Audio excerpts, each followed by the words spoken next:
सगळ्यांच्या माध्यमातून त्या ठिकाणी मी निर्णय घेतलाय की शिवसेना पक्षात त्या ठिकाणी आम्ही जाणार आहे।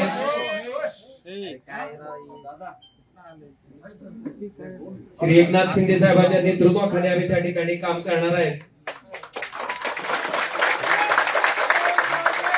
त्या पाठीमागची पार्श्वभूमी अशी आहे की आपण बघितलं असेल ज्या कारणामुळे त्या ठिकाणी मी माझं सार्वजनिक जीवन सुरू केलं, या वाईट वृत्तीची लोक कुठल्याही परिस्थितीत त्या ठिकाणी राजकारणाच्या पटलावर राहिले नाही पाहिजे। ही भूमिका आजपर्यंत मी त्या ठिकाणी चोखपणे निभावत आलो। कायदेशीर बाबीवर सुद्धा आम्ही त्याच पद्धतीनं पूर्ण आमच्या कुटुंबानं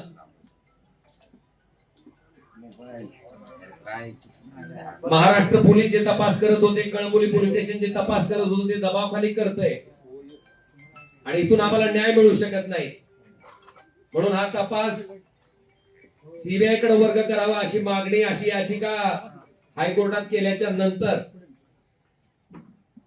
या हत्याकांडाचा तपास त्या ठिकाणी सीबीआय कडे वर्ग झाला। 20 वर्ष अविरतपणे न्यायालयीन प्रक्रिया चालली। फार मोठ्या अपेक्षा आमच्या कुटुंबाला त्या निकालात होत्या, मेरिटवर निकाल येईल अशी अपेक्षा होती, पण दुर्दैवानं जो काही निकाल आला ज्याच्यामध्ये सन्माननीय न्यायालय म्हणतंय की राजकीय वैमनस्य होतं तेही मान्य करते, कुठल्याही हत्याकांडामध्ये उद्देश मोटिव्ह फार महत्वाचा असतो तेही न्यायालय मान्य करते, पण दुर्दैवानं कळंबोली पोलीस स्टेशनच्या तपासाला त्या ठिकाणी बेस करून मला वाटतं ज्या पद्धतीचा निकाल आला तो अतिशय दुर्दैवी होता। आणि अशा पद्धतीनं या निकालाचं दुःख, कारण ज्या दिवशी राजेसाहेब गेले त्या दिवशीचं जे दुःख होतं तशाच पद्धतीचं दुःख आमच्या पूर्ण कुटुंबाला काल सहन करावं लागलं। मला वाटतं ह्याच्यामध्ये एक माणूस त्या ठिकाणी सक्षमपणे आमच्या पाठीशी उभा होता आणि त्यांनाही ते पटलेलं नव्हतं। काल ज्या पद्धतीने निकाल आला त्याच्या बाबतीत सीएम साहेब, देवेंद्रजी फडणवीस, श्री एकनाथ शिंदे साहेब यांच्याशी माझं बोलणं झालं। त्यांनी अमित शहा साहेबांबरोबरही माझं बोलणं करून दिलं। आम्ही त्यांना इतकीच विनंती केली की साहेब आम्हाला कुणाचा फेवर नकोय, पण आम्ही जे संघर्ष मागच्या 20 वर्षापासून करतोय फक्त न्याय मागतोय, तो न्याय आम्हाला मिळवून द्यावा ही आम्ही कळकळीची विनंती त्या ठिकाणी केली। आणि आदरणीय एकनाथ शिंदे साहेबांनी स्वतः समोर येऊन स्टेटमेंट दिलं आणि सीबीआय त्या ठिकाणी माननीय हायकोर्टात या प्रकरणाबाबतीत अपील दाखल करणार आहे। अपेक्षा इतकीच आहे की केसच्या मेरिटवर त्या ठिकाणी जो न्याय त्या ठिकाणी डावलला गेला तो आम्हाला न्याय मिळावा, आणि म्हणून या सगळ्या बाबीचा विचार केल्याच्या नंतर आपण जर आमची इथली राजकीय परिस्थिती बघितली असेल, बऱ्याच मंडळींना वाटतंय की आता तुमचा एक पक्ष त्यांचा एक पक्ष। मी अतिशय प्रामाणिकपणे सांगतो की कुठलाही पक्ष असला तर अशा वृत्तीला राजकारणात थांबवण्यासाठी जे काय करावं लागणार आहे त्याच्यासाठी ओमराजे कधीच थांबणार नाही ना मला कोणी रोखू शकत।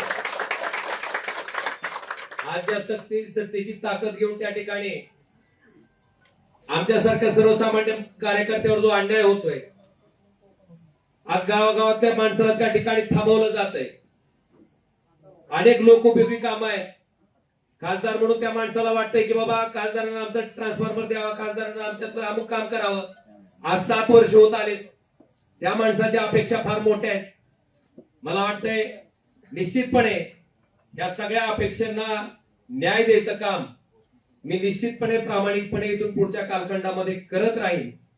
आणि आपल्या सगळ्याच्या माहितीसाठी सामान्य माणूस ओमराजेला ओळखते।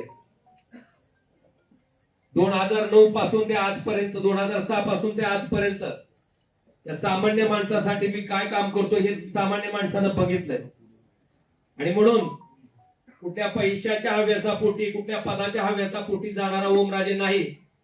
जी काय सत्ता घ्यायची आहे किंवा जी काय सत्तेचा वापर करायचा आहे, कारण आपण जर माझ्याकडची फळी बघितली तर माझ्याकडे मोठे प्रस्थापित माणसं कोणीच नाही.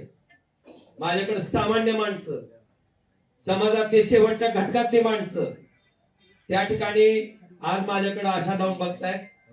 आणि मी आपल्याला शब्द देतो की या सत्तेचा वापर हा त्या सर्वसामान्य माणसाच्या जीवनात आनंद देण्यासाठी मी प्रामाणिकपणे करत राहीन आणि ताकदीनं करत राहीन. हे वचन मी आपल्या सगळ्याच्या साक्षीनं आज या ठिकाणी देतो. आणि आम्हाला खात्री आहे की ज्या पद्धतीनं धावून जाऊन काम करायचा त्यांचा स्वभाव आहे, त्या पद्धतीने निश्चितपणे धावून येतील आमच्या प्रत्येक, कारण आमचं काही वैयक्तिक कुठलंच काम नाहीये, माझं कुठलंच काय असंही नाही किंवा काहीतरी वेगळा व्यवसाय माझा चालू आहे आणि त्या व्यवसायाला संरक्षण देण्यासाठी मला जायचं आहे ना. माझ्यावर काही ईडीसी व्यायची बी धाड पडली असंही नाही. मानवानो प्रामाणिकपणे काम करणारा, 24 तास मधला 24 तास वेळ देणारा मी एक सामान्य कार्यकर्ता आहे. आणि निश्चितपणे त्यांच्या नेतृत्वाखाली आम्ही अतिशय चांगल्या पद्धतीचं काम, आपण जर बघितलं असेल तर कृष्णा मराठवाडा सिंचन प्रकल्प जो की कित्येक वर्षापासून त्या ठिकाणी अपूर्ण आहे. आपल्याकडे बॅरेजेसची कामं आहेत जे की आम्ही त्यावेळेस सुरू केले होते, त्याची इस्टिमेट चालू केले होते.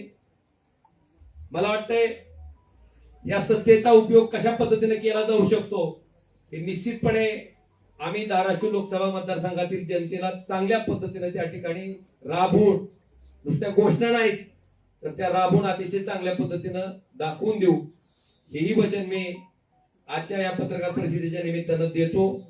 आणि निश्चितपणे आदरणीय उद्धवजी, आदरणीय आदित्यजी, बाळासाहेब यांचा सगळ्यांचा मला प्रचंड स्नेह लाभला, त्यांचे आशीर्वाद लाभले, त्यांचं प्रेम लाभलेलं आहे. मला वाटतंय माझ्या मनात, माझ्या तोंडात कधीही कुणाबद्दलही वाईट शब्द कधी आलेला नाही, येणारही नाही.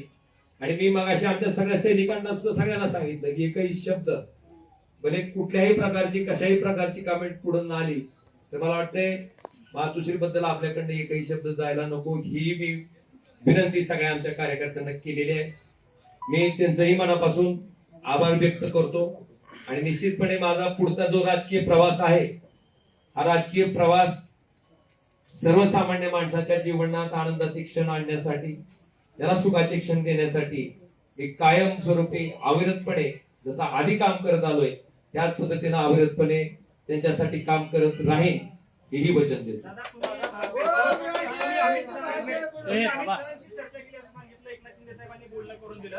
उद्धव ठाकरेंशी आपली काही चर्चा झाली का, त्यांच्याशी काय बोललात का, किंवा आपण भविष्यात त्यांच्या अमित भाई शहांशी आपण चर्चा केली फोनवरून, एकनाथ शिंदे साहेबांनी आपल्याला फोनवरून चर्चा करून बोला, उद्धव ठाकरेंची काही चर्चा आपली झाली का या संदर्भात, या सगळ्या निर्णयाच्या आणि भविष्यात काही होईल का? कुठल्या कशाबद्दल तुमच्या निर्णयाबाबत उद्धव ठाकरेंना आपण एक लक्षात घ्या, माझी जी काही भूमिका होती, मी ज्या पद्धतीने ठरवलं होतं, ज्या पद्धतीने सांगितलं होतं त्या पद्धतीने मी आपल्या सगळ्यांच्या समक्ष मांडलेले.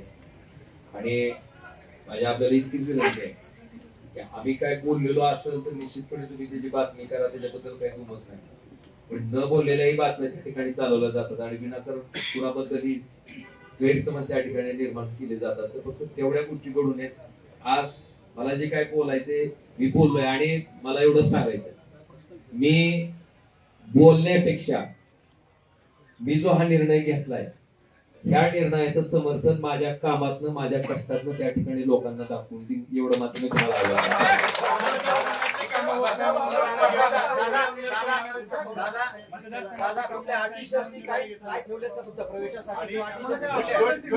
लक्षात घ्या, अटी टाकून मी काम करणारा कार्यकर्ता नाही. आणि आपल्या माहितीसाठी